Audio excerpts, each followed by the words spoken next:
ओम श्री गुरुभ्यो नमः। हरि ओम। अथ श्रीमद्भगवद्गीता। ओम श्री परमात्मने नमः।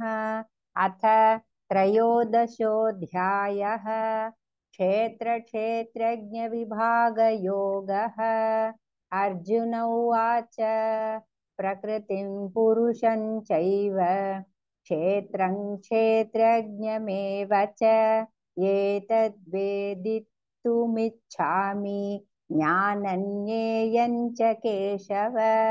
श्रीभगवानुवाच इदं शरीरं कौन्तेय क्षेत्रमित्यभिधीयते। एतद्यो वेत्ति तं प्राहुः क्षेत्रज्ञ इति तद्विदः। क्षेत्रज्ञं चापि मां विद्धि सर्वक्षेत्रेषु भारत। क्षेत्रक्षेत्रज्ञोर्ज्ञानं यत्तज्ज्ञानं मतं मम। तच्क्षेत्रैयच्च यादृक् यद्विकारी यतश्च यत् स च तो यत्प्रभावश्च तत्समासेन मे शृणु।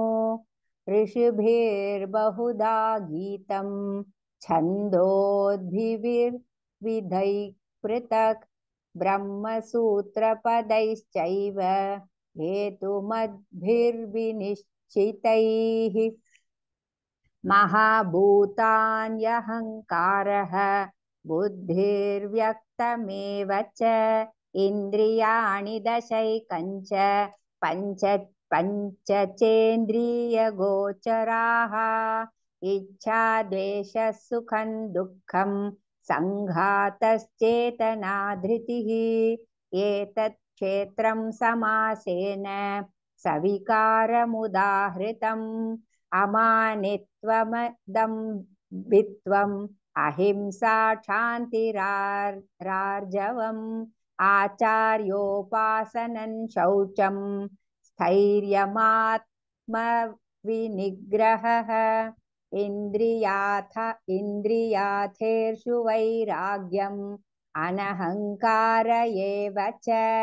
जन्म मृत्युजरा व्याधि दुःखदोषानुदर्शनम् असक्तिरनभिष्वङ्गः पुत्रदारगृहादिषु नित्यं च समचित्तत्वम् इष्टानिष्टोपतिष्ठुः मयि चानन्ययोगेन भक्तिरव्यभिचारिणी।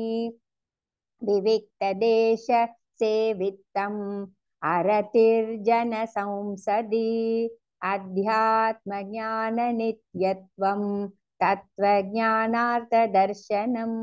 एतज्ज्ञानमिति प्रोक्तम् अज्ञानै यदतोऽन्यथा ज्ञेयं यतत् प्रवक्ष्यामि यज्ञात्वामृतमश्नुते।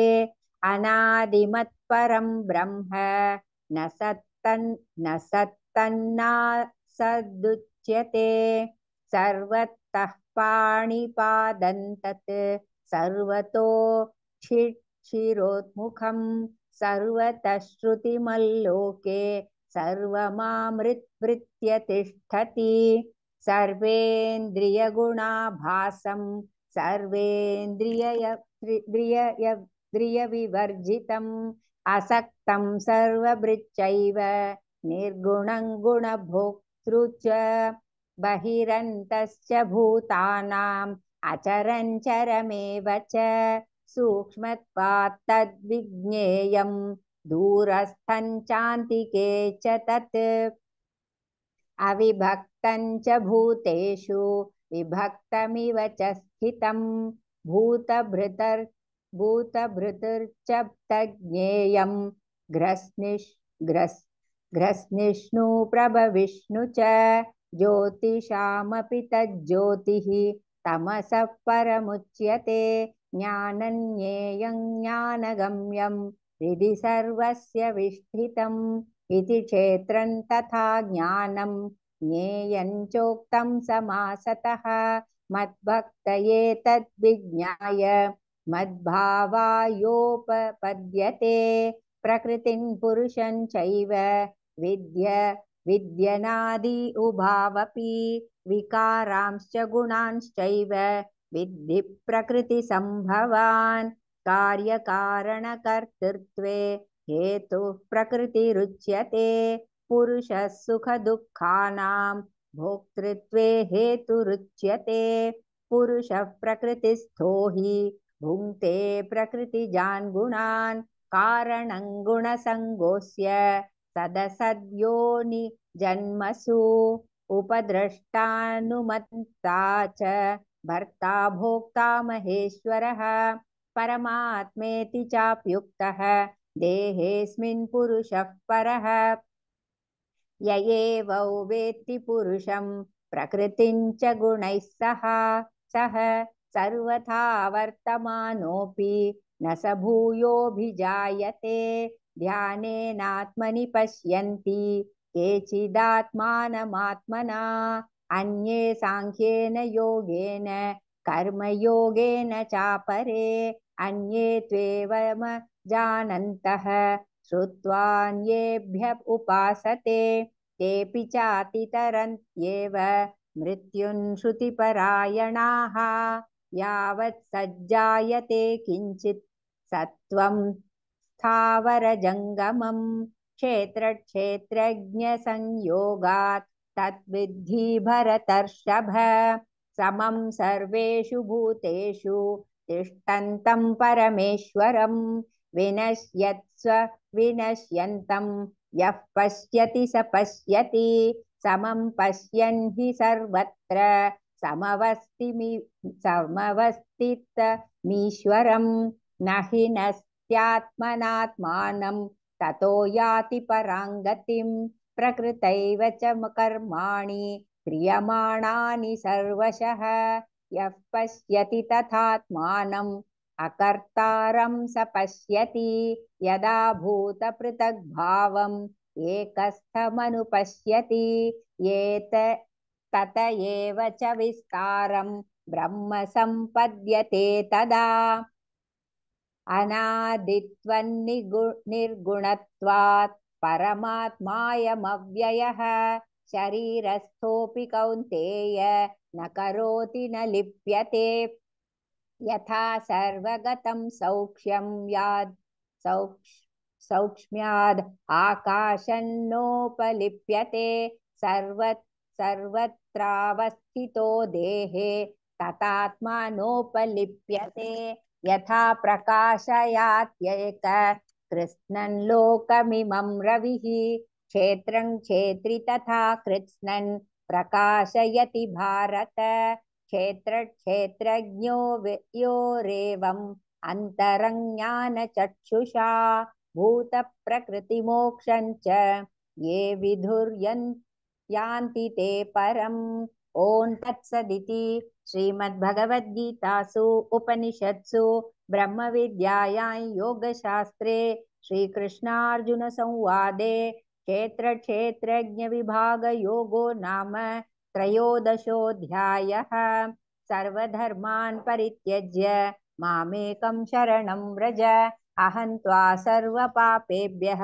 मोक्षयिष्यामि मा शुचः ॐ श्री परमात्मने नमः अथ चतुर्दशोऽध्यायः गुणत्रयविभागयोगः श्रीभगवानुवाच परं भूयः प्रवक्ष्यामि ज्ञानानां ज्ञानमुत्तमम् यज्ञात्वा मुनयः सर्वे परां सिद्धिमितो गताः इदं ज्ञानमुपाश्रित्य मम साधर्म्यमागताः सर्गेऽपि नोपजायन्ते प्रलये न व्यत्तन्ति च मम योनिर्महद्ब्रह्म तस्मिन् गर्भं दधाम्यहं सम्भवः सर्वभूतानां न ततो भवति भारत सर्वयोनिषु कौन्तेय मूर्तयः सम्भवन्ति याः तासां ब्रह्म महद्योनिः अहं बीजप्रदः पिता सत्त्वं रजसतम इति गुणाः प्रकृतिः सम्भवाः निबध्नन्ति महाबाहो देहे देहिनमव्ययम् तत्र सत्त्वन्निर्मलत्वात् प्रकाशकमनामयम् सुखसङ्गेन बध्नाति ज्ञानसङ्गेन चानघ रजो रागात्मकौ विद्धि तृष्णासङ्गसमुद्भवम् तन्निबध्नाति कौन्तेय कर्मसङ्गेन देहिनम् तमस्वज्ञानजं विद्धि मोहनं सर्वदेहिनां प्रमादालस्यन्निद्राभिः तन्निबध्नाति भारत सत्वं सुखे संजयति रजः कर्मणि भारत ज्ञानमावृत्य तु तमः प्रमादे संजयत्युतः युत रजस्तमश्चाभिभूय सत्वं भवति भारत रजः सत्वं तमश्चैव तमः सत्वं रजस्तथा सर्वद्वारेषु देहेऽस्मिन् प्रकाश उपजायते ज्ञानै यदा तदा विद्याद् विवृद्धं सत्वमित्युत लोभः प्रवृत्तिरारम्भः कर्मणामशमन् स्पृहा रजस्येतानि जायन्ते विवृद्धे भरतर्षभ अप्रकाशो प्रवृत्तिश्च प्रमादो मोह एव च तस्मैतानि जायन्ते विवृद्धे कुरु नन्दन यदा सत्त्वे प्रवृद्धे तु प्रलयै याति देहभृत् तदोत्तमविदाल्लोकान् अमलान् प्रतिपद्यते रजसि प्रलयं गत्वा कर्मसङ्गिषु जायते तथा प्रलीनस्तमसि मूढयोनिषु जायते कर्मणः सुकृतस्याहुः सात्विकं निर्मलं फलं रजसस्तु फलं दुःखम् अज्ञानं तमसः फलम् सत्त्वा संजायते ज्ञानं रजसो लोभ एव च प्रमादमोहौ तमसः भवतो ज्ञानमेव च ऊर्ध्वं गच्छन्ति सत्त्वस्था मध्ये तिष्ठन्ति राजसाः जगन्यगुणविवृत्तिस्थाः अधो गच्छन्ति तामसाः नान्यं गुणेभ्यः कर्तारं यदा द्राष्टानुपश्यति गुणेभ्यश्च परो वेत्ति मद्भावं सोऽधिगच्छति गुणानेतानतीत्यत्रीन् देहि देहसमुद्भवान् जन्म मृत्युजरा दुःखैः विमुक्तो मृतमश्नुते अर्जुन उवाच कैर्लिङ्गैस्त्रीन् गुणानेतान् अतीतो भवति प्रभो किमाचारः कथञ्चैतान् त्रीन् गुणातिवर्तते श्रीभगवानुवाच प्रकाशञ्च प्रवृत्तिञ्च मोहमेव च पाण्डव न द्वेष्टि सम्प्रवृत्तानि न निवृत्तानि काङ्क्षति उदासीनवदासीनः गुणैर्यो न विचाल्यते गुणा वर्तन्त इत्येव योऽवतिष्ठति नेङ्गते समदुःखः सुखः स्वस्थः समलोष्टाश्मकाञ्चनः तुल्यप्रिया प्रियो धीरः तुल्यनिन्दात्मसंस्तुतिः मानापमानयोस्तुल्यः तुल्यो मित्रारिपक्षयोः सर्वारम्भपरित्यागी गुणातीतः स उच्यते माञ्च यो व्यभिचारेण भक्तियोगेन सेवते स गुणान् समतीत्यैतान् ब्रह्मभूयाय कल्पते ब्राह्मणो हि प्रतिष्ठाहम् अमृतस्याव्ययस्य च शाश्वतस्य च धर्मस्य सुखस्यैकान्तिकस्य च। ॐ तत्सदिति श्रीमद्भगवद्गीतासु उपनिषत्सु ब्रह्मविद्यायां योगशास्त्रे श्रीकृष्णार्जुनसंवादे गुणत्रयविभागयोगो नाम चतुर्दशोऽध्यायः। सर्वधर्मान् परित्यज्य मामेकं शरणं व्रज, अहं त्वा सर्वपापेभ्यः मोक्षयिष्यामि मा शुचः। ॐ श्री परमात्मने नमः। अथ पञ्चदशोऽध्यायः। पुरुषोत्तमयोगः। श्रीभगवानुवाच ऊर्ध्वमूलमधः शाखम् अश्वत्थं प्राहुरव्ययम् छन्दांसि यस्य पर्णानि यस्तौ वेद स वेदवित्। अधश्चोर्ध्वं प्रसृतास्तस्य शाखाः गुणप्रवृद्धा विषयप्रवालाः। अधश्च मूलान्यनुसन्ततानि कर्मानुबन्धीनि मनुष्यलोके। न रूपमस्येह ततोपलभ्यते नान्तो न चार्दिन् न च सम्प्रतिष्ठा।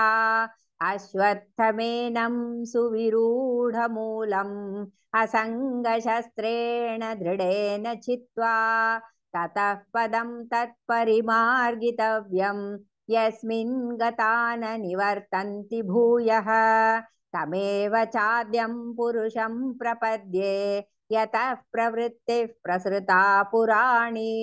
निर्मानमोहाजितसङ्गदोषाः अध्यात्मनित्या विनिवृत्तकामाः। द्वन्द्वैर्विमुक्ताः सुखदुःखसंज्ञैः गच्छन्त्यमूढाः पदमव्ययं तत्। न तद्भासयते सूर्यः न शशाङ्को न पावकः यद्गत्वा न निवर्तन्ते तद्धाम परमं मम। ममैवांशो जीवलोके जीवभूतः सनातनः। मनःषष्ठानीन्द्रियाणि प्रकृतिस्थानि कर्षति शरीरै यदवाप्नोति यच्चाप्युत्क्रामतीश्वरः। गृहीत्वैतानि संयाति वायुर्गन्धानि वाश्रयात्। श्रोत्रं चक्षुस्पर्शनं च रसनं घ्राणमेव च। अधिष्ठाय मनश्चायं विषयानुपसेवते। उत्क्रामन्तं स्थितं वापि भुञ्जानौ वा गुणान्वितं। विमूढानानुपश्यन्ति पश्यन्ति ज्ञानचक्षुषः। यतन्तो योगिनश्चैनं पश्यन्त्यात्मन्यवस्थितं। यतन्तोऽप्यकृतात्मानः नैनं पश्यन्त्यचेतसः। यदादित्यगतं तेजः जगद्भासयतेऽखिलं यच्चन्द्रमसि यच्चाग्नौ तत्तेजो विद्धि मामकम्। गामाविश्य च भूतानि धारयाम्यहमोजसा। पुष्णामि चौषधिः सर्वाः सोमो भूत्वा रसात्मकः। अहं वैश्वानरो भूत्वा प्राणिनां देहमाश्रितः। प्राणापानसमायुक्तः पचाम्यन्नं चतुर्विधम्। सर्वस्य चाहं हृदि सन्निविष्टः मत्तः स्मृतिर्ज्ञानमपोहनं च। वेदैश्च सर्वैरहमेव वेद्यः वेदान्तकृद्वेदविदेव चाहम्। द्वाविमौ पुरुषौ लोके क्षरश्चाक्षर एव च। क्षरः सर्वाणि भूतानि कूटस्थोऽक्षर उच्यते। उत्तमः पुरुषस्त्वन्यः परमात्मेत्युदाहृतः। यो लोकत्रयमाविश्य बिभर्त्यव्यय ईश्वरः। यस्माक्षरमतीतोऽहम् अक्षरादपि चोत्तमः। अतोऽस्मि लोके वेदे च प्रतितः पुरुषोत्तमः। यो मामेवमसम्मूढः जानाति पुरुषोत्तमं स सर्वविद् भजति मां सर्वभावेन भारत। इति गुह्यतमं शास्त्रम् इदमुक्तं मया नघ एतद् बुद्ध्वा बुद्धिमान् स्यात् कृतकृत्यश्च भारत। ॐ तत्सदिति श्रीमद्भगवद्गीतासु उपनिषत्सु ब्रह्मविद्यायां योगशास्त्रे श्रीकृष्णार्जुनसंवादे पुरुषोत्तमयोगो नाम पञ्चदशोऽध्यायः। सर्वधर्मान् परित्यज्य मामेकं शरणं व्रज अहं त्वा सर्वपापेभ्यः मोक्षयिष्यामि मा शुचः। ॐ श्री परमात्मने नमः। अथ षोडशोऽध्यायः देवासुरसम्पद्विभागयोगः।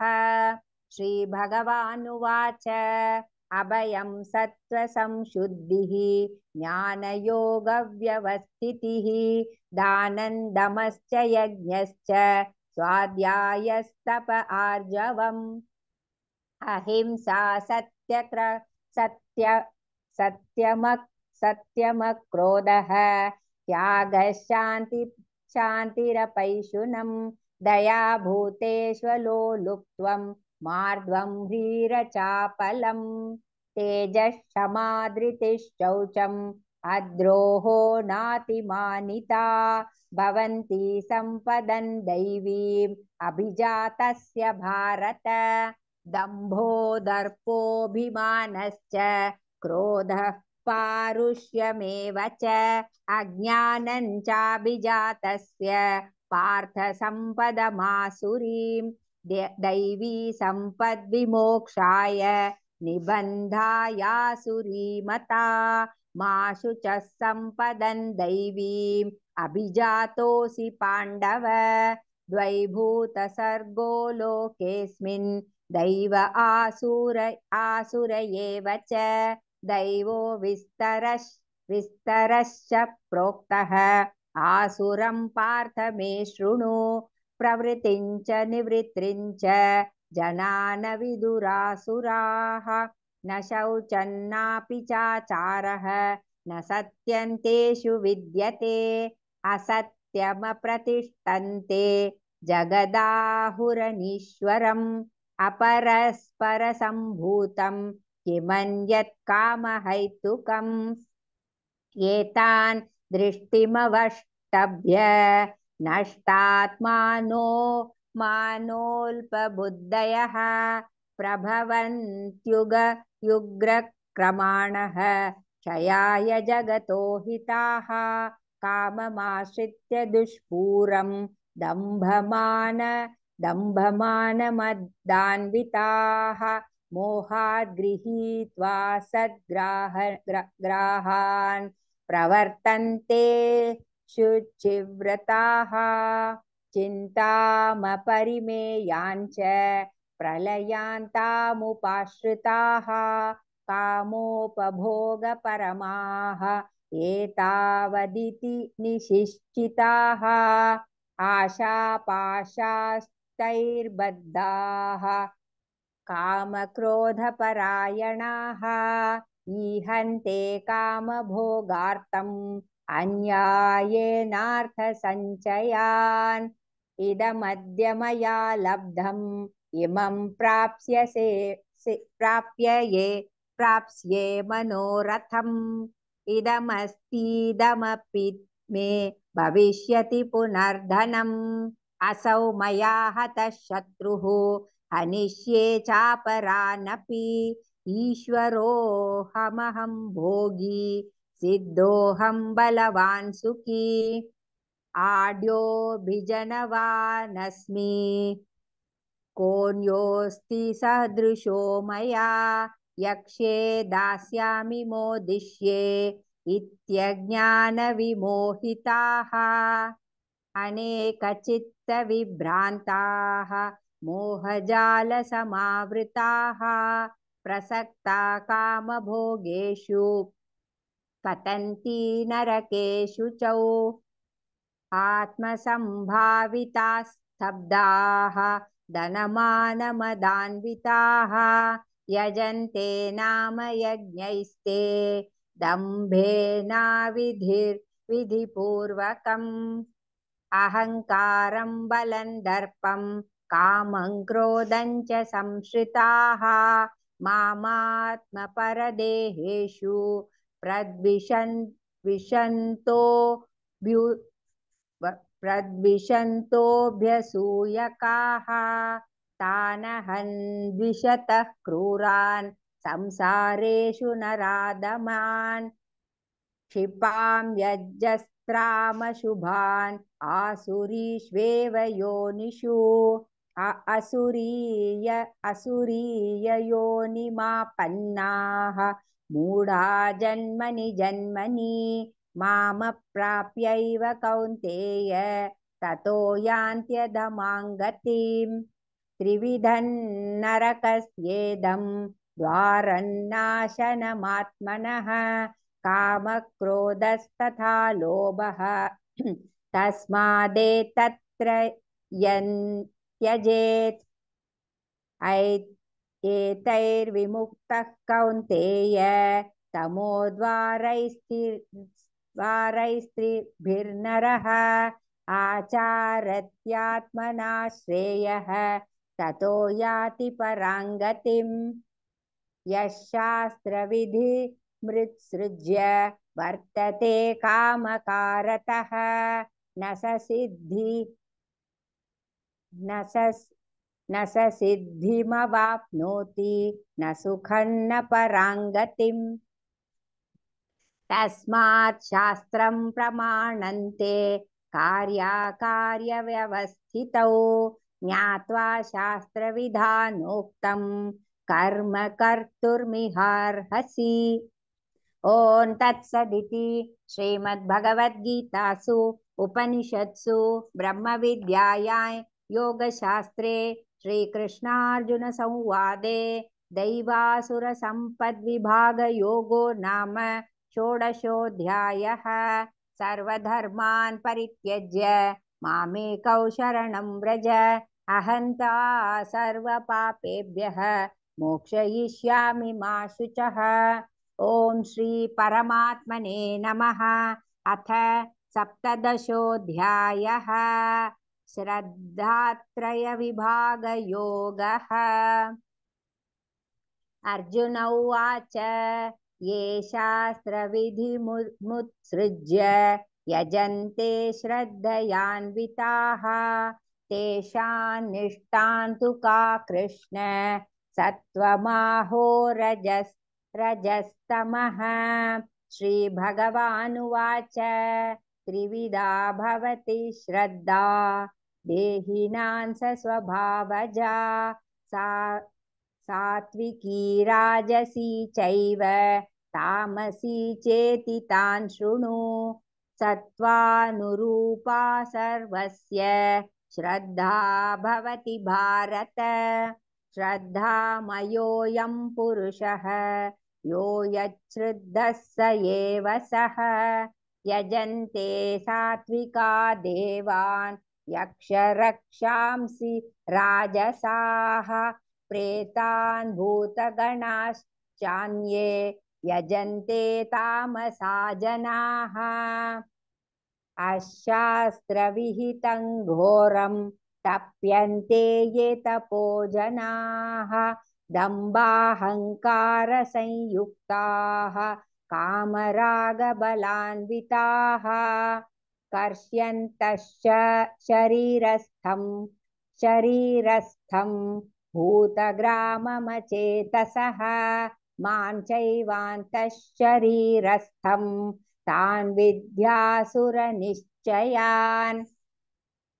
आहारस्त्वपि सर्वस्य त्रिविधो भवति प्रियः यज्ञस्तपस्तथा दानं तेषाभेदमिमं शृणु।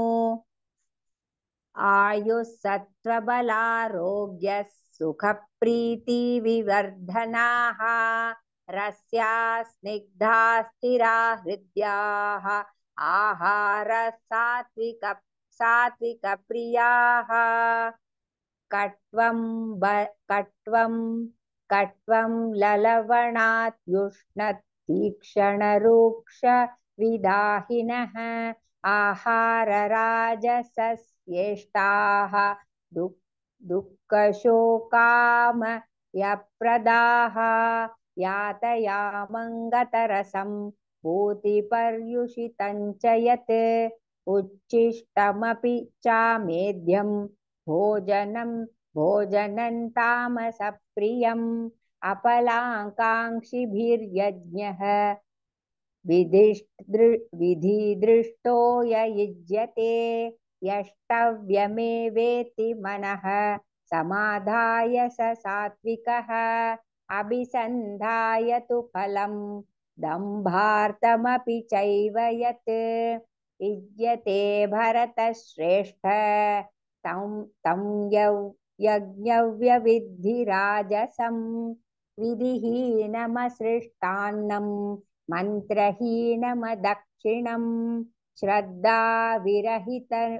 विरहितै यज्ञं तामसं परिचक्षते देवद्विजगुरुप्राज्ञपूजनं शौचमार्जवम् ब्रह्मचर्यमहिंसा च शारीरन्तप उच्यते अनुद्वेगकरौ वाक्यं सत्यं प्रियहितं च यत् स्वाध्यायाभ्यसनं चैव वाङ्मयन्तप उच्यते मनः प्रसादः सौम्यत्वं मौनमात्म विनिग्रहः भावसंशुद्धिरित्येतत् तपोमानसमुच्यते श्रद्धया परया तप्तं तपस्तत्त्रिविधन्त नरैः अपलाकाङ्क्षिभिर्युक्तैः सात्विकं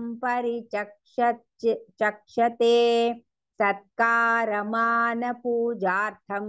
तपोदम्भेन चैव यत् क्रियते तदिह प्रोक्तं राजसञ्चलमध्रुवम् मूढग्राहेणात्मनो यत् पीडया क्रियते तपः परस्योत्साधनार्थौ वा तत्तामसमुदाहृतम् दातव्यमिति यद्दानं दीयतेऽनुपकारिणे देशे काले च पात्रे च तद्दानं सात्विकं स्मृतम् यतु प्रत्युपकारार्थे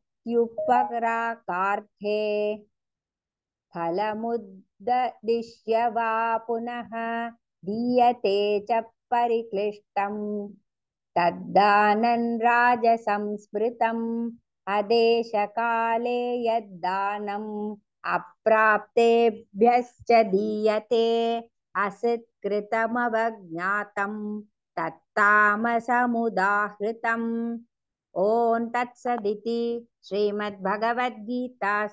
ॐ तत्सदिति निर्देशः ब्रह्मणस्त्रिविधः स्मृतः ब्राह्मणास्तेन वेदाश्च यज्ञाश्च विहिताः पुरा तस्मादोमित्युदाहृत्य यज्ञदानतपः क्रियाः प्रवर्तन्ते विधानोक्ताः सततं ब्रह्मवादिनां तादित्यनाभिसन्धाय फलैर्यज्ञतपः क्रियाः दानक्रियाश्च विविधाः क्रियन्ते मोक्षकाङ्क्षिभिः सद्भावे साधुभावे च सदित्येतत् प्रयुज्यते प्रशस्ते कर्मणि तथा सच्छब्दपार्थयुज्यते यज्ञे तपसि दाने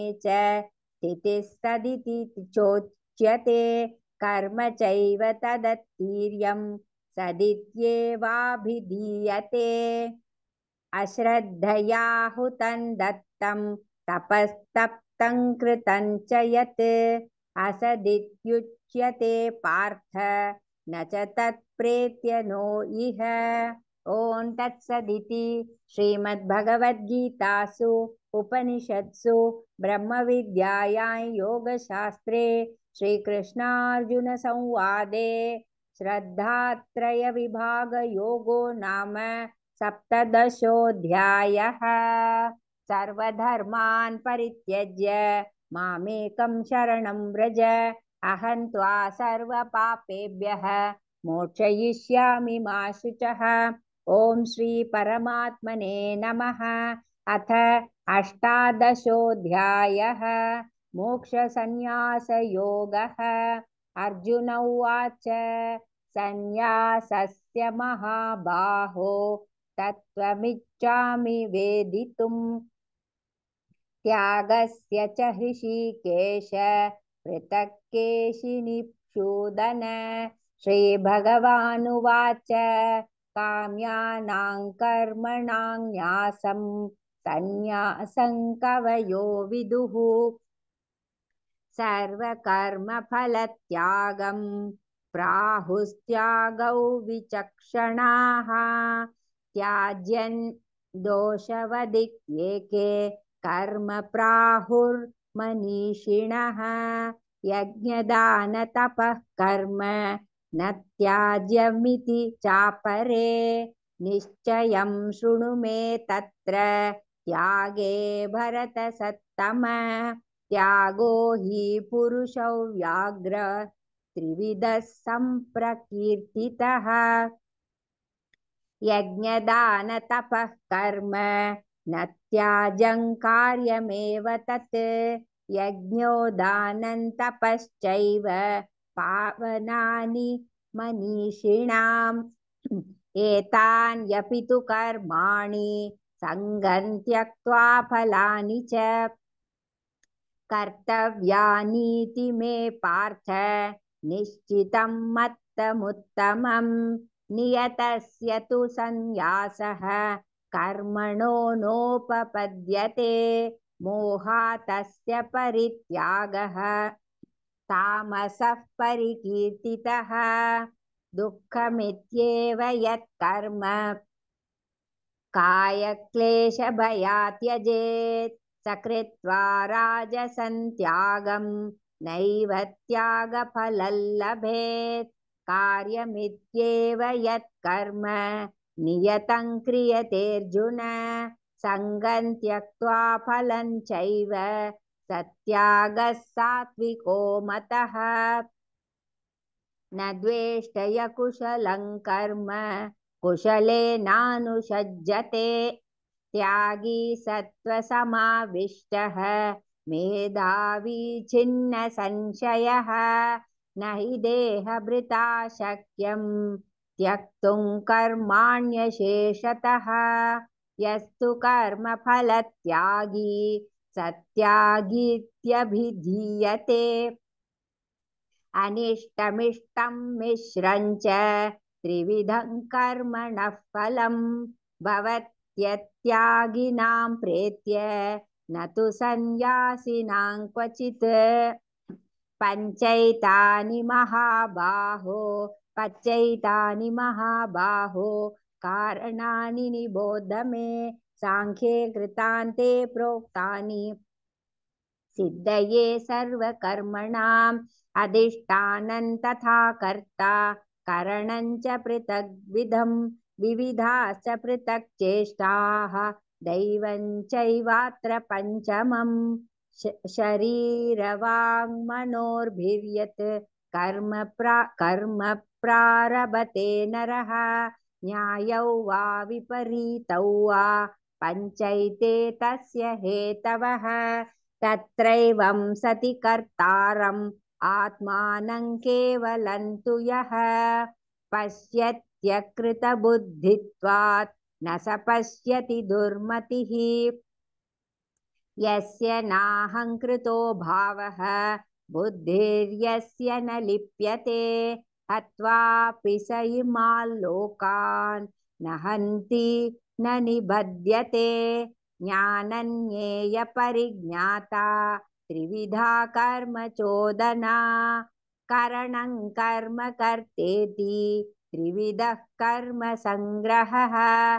ज्ञानं कर्म च कर्ता च त्रिदैव गुणभेदतः, प्रोच्यते गुणसङ्ख्याने यत्थावत् शृणुतान्यपि।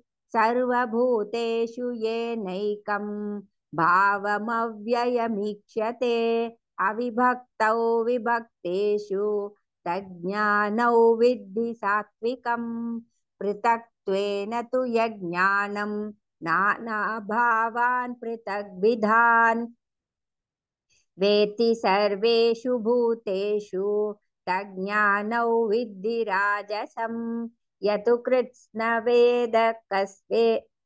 कृत्स्नो वदेकस्मिन् कार्ये सक्तमहैतुकम् अथत्वार्थवदल्पञ्च तत्तामसमुदाहृतम् नियतं सङ्गरहितम् अरागद्वेषतः कृतम् अपलप्रेत्सुना कर्म यतत् सात्विकमुच्यते यतु कामेप्सुना कर्म साहङ्कारेण वा पुनः क्रियते बहुलायासं तद्राजसमुदाहृतम् अनुबन्धं क्षयं हिंसाम् अनपेक्ष्य च पौरुषं मोहादारभ्यते कर्म यत्तामसमुच्यते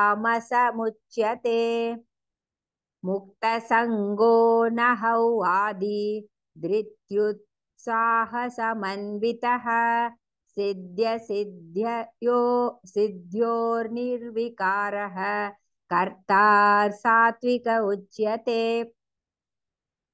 रागी कर्मफलप्रेप्सुः लुब्धो हिंसात्मको शुचिः हर्षशोकान्वितः कर्ता राजसः परिकीर्ततः अयुक्तप्राकृतस्तब्धः शठो नैष्कृतिकोलसः विषादी दीर्घसूत्री च कर्ता तामस उच्यते बुद्धेर्भेदं धृतेश्चैव गुणतस्त्रिविधं शृणु प्रोच्यमानमशेषेण पृथक्त्वेन धनञ्जय प्रवृत्तिं च निवृत्तिं च कार्याकार्ये भयाभये बन्धन्मोक्षं च या वेत्ति बुद्धिः सा पार्थ सात्विकी यया धर्ममधर्मं च कार्यं चाकार्यमेव च अयथावत् प्रजानाति बुद्धिः सा पार्थ राजसी अधर्मं धर्ममति या मन्यते तमसावृता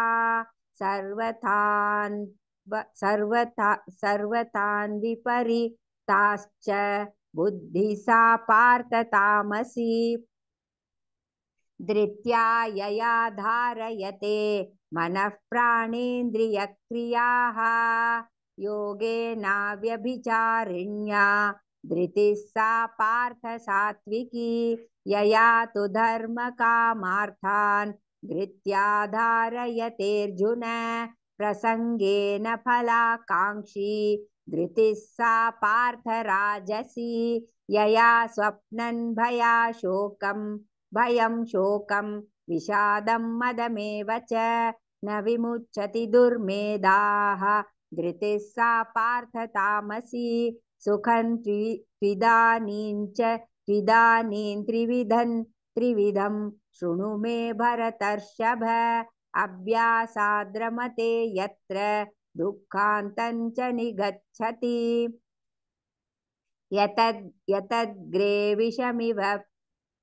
यतद्ग्रे विषमिव परिणामे मृतोपमं तत्सुखं सात्विकं प्रोक्तम् आत्मबुद्धिप्रसादजं विषयेन्द्रियसंयोगात् यत्तद्ग्रे मृतोपमं परिणामे विषमिव तत्सुखं राजसंस्मृतम् यद्दग्रे चानुबन्धे च सुखन्मोहनमात्मनः निद्रालस्य प्रमादोत्तं तत्तामसमुदाहृतं न तदस्ति पृथिव्या वा दिवि देवेषु वा पुनः सत्वं प्रकृतिर्जैर्मुक्तं यदेभिस्त्यात्रिभिर्गुणैः ब्राह्मणक्षत्रियविशां शूद्राणां च परन्तप कर्माणि प्रविभक्तानि स्वभावप्रभवैर्गुणैः शमोदमस्तपः शौचं शान्तिराजर्वमेव च ज्ञानौ विज्ञानमस्तिक्यं ब्रह्मकर्म स्वभावजं शौर्यं तेजो धृतिर्द्राक्ष्यं युद्धे चाप्यपलायनं दानमीश्वरभावश्च क्षात्रं कर्म स्वभावजं कृषिगौरक्ष्यवाणिज्यं वैश्यकर्म स्वभावजं परिचर्यात्मकं कर्म शूद्रस्यापि स्वभावजं स्वे स्वे कर्मण्यभिरतः संसिद्धिर्लभते नरः स्वकर्मनिरतः सिद्धिं यथा विन्दति तच्छृणु यतः प्रवृत्तिर्भूतानां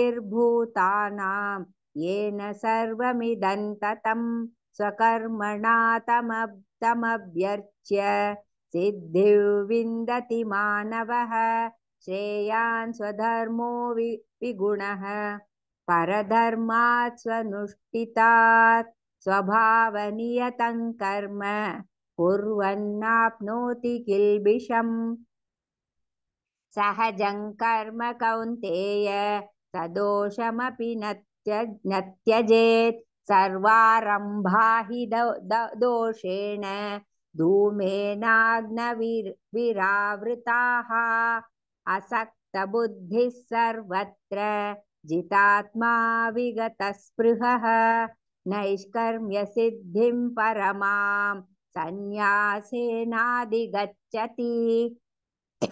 सिद्धिं प्राप्तो यथा ब्रह्म तथाप्नोति निबोध मे समासेनैव कौन्तेय निष्ठा ज्ञानस्य या परा बुद्ध्या विशुद्धया युक्तः धृत्यात्मानन्नियम्य च शब्दादीन् विषयां त्यक्त्वा रागद्वेषौ व्युदस्य च विविक्तसेवी लग्वाशी यत वाक्कायमानसः ध्यानयोगपरो नित्यं वैराग्यं समुपाश्रितः अहङ्कारं बलं दर्पं कामं क्रोधं परिग्रहं विमुच्य निर्ममः शान्तः ब्रह्मभूयाय कल्पते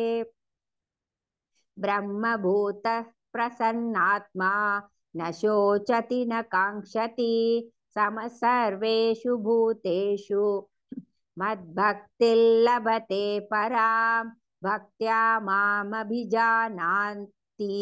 यावान् यश्चास्मि तत्त्वतः तत्तो मां तत्त्वतो ज्ञात्वा विशते तदनन्तरं सर्वकर्माण्यपि सदा कुर्वाणो मदव्यपाश्रयः मत्प्रसादादवाप्नोति शाश्वतं पदमव्ययं चेतसा सर्वकर्माणि मयि सन्न्यस्य मत्परः बुद्धियोगमुपाश्रित्य मच्चित्तः सततं भव मच्चित्तः सर्वदुर्गाणि मत्प्रसादात् तरिष्यसि अथ चेत्त्वमहङ्कारात् न श्रोष्यसि विनङ्क्ष्यसि यदहङ्कारमाश्रित्य न योत्स्य इति मन्यसे मिथ्यैष व्यवसायस्ते प्रकृतिस्त्वा नियोक्ष्यति स्वभावजेन कौन्तेय निबद्धस्वेन कर्मणा कर्तुं नेच्छसि यन्मोहात् करिष्यस्यवशोऽपि तत् ईश्वरः सर्वभूतानां हृद्देशेऽर्जुन तिष्ठति भ्रामयन् सर्वभूतानि यन्त्रारूढानि मायया तमेव शरणं गच्छ सर्वभावेन भारत तत्प्रसादात् परां शान्तिं स्थानं प्राप्स्यसि शाश्वतम् इति ते ज्ञानमाख्यातं गुह्यादगुह्यतरं मया विमृश्यैतच्छेषेण यथेच्छसि तथा कुरु सर्वगुह्यतमं भूयः शृणु मे परमौ वचः इष्टोऽसि मे दृढमिति ततो वक्ष्यामि ते हितम् मन्मना भव मद्भक्तः मद्याजिमान् नमस्कुरु मामे वैष्यसि सत्यन्ते प्रतिजाने प्रियोऽसि मे सर्वधर्मान् परित्यज्य मामेकं शरणौ व्रज अहं त्वा सर्वपापेभ्यः मोक्षयिष्यामि मा शुचः इदं ते नातपस्काय न भक्त्या कदाचन न चाक्षुश्रूषवे वाच्यं न च मायोऽभ्यसूयति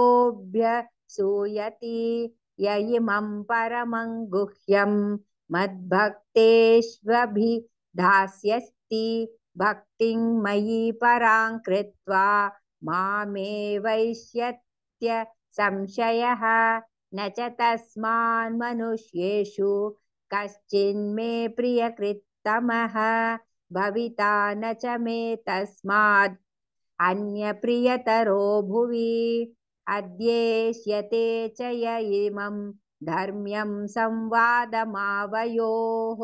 ज्ञानयज्ञेन तेनाहम् इष्टस्यामिति मे मतिः श्रद्धावाननसूयश्च शृणुयादपि यो नरः सोऽपि मुक्तः शुभाल्लोकान् प्राप्नुयात् पुण्यकर्मणाम् कच्चिदेतच्छ्रुतं पार्थ त्वय्यैकाग्रेण चेतसा कच्चिदज्ञानसम्मोहः प्रणष्टस्ते धनञ्जय अर्जुन उवाच नष्टो मोहस्मृतिर्लब्धा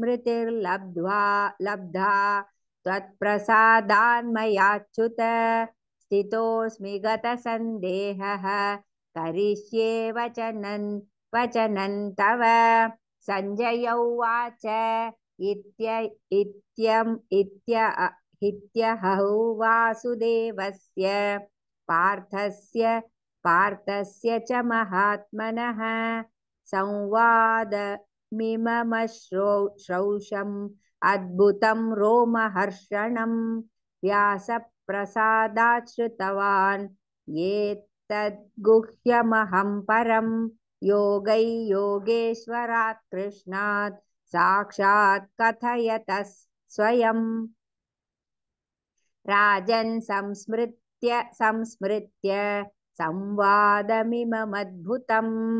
केशवार्जुनयो पुण्यं हृष्यामि च मुहुर्मुहुः तच्च संस्मृत्य रूपमत्यद्भुतं हरेः विस्मयो मे महान् राजन् हृष्यामि च पुनः पुनः यत्र योगेश्वरः कृष्णः यत्र पार्थो धनुर्धरः तत्र श्रीर्विजयो भूतिः ध्रुवार्नीतिर्मतिर्मम तच्च संस्मृत्य रूपमत्यद्भुतं हरेः विस्मयो मे महान् राजन् हृष्यामि च पुनः पुनः यत्र योगेश्वरः कृष्णः यत्र पार्थो धनुर्धरः तत्र श्रीर्विजयो भूतिः ध्रुवानीतिर्मतिर्मम ॐ तत्सदिति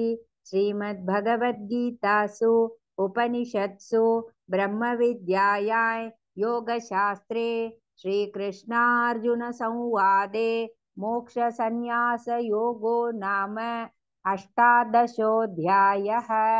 सर्वधर्मान् परित्यज्य मामेकं शरणं व्रज, अहं त्वा सर्वपापेभ्यः मोक्षयिष्यामि मा शुचः।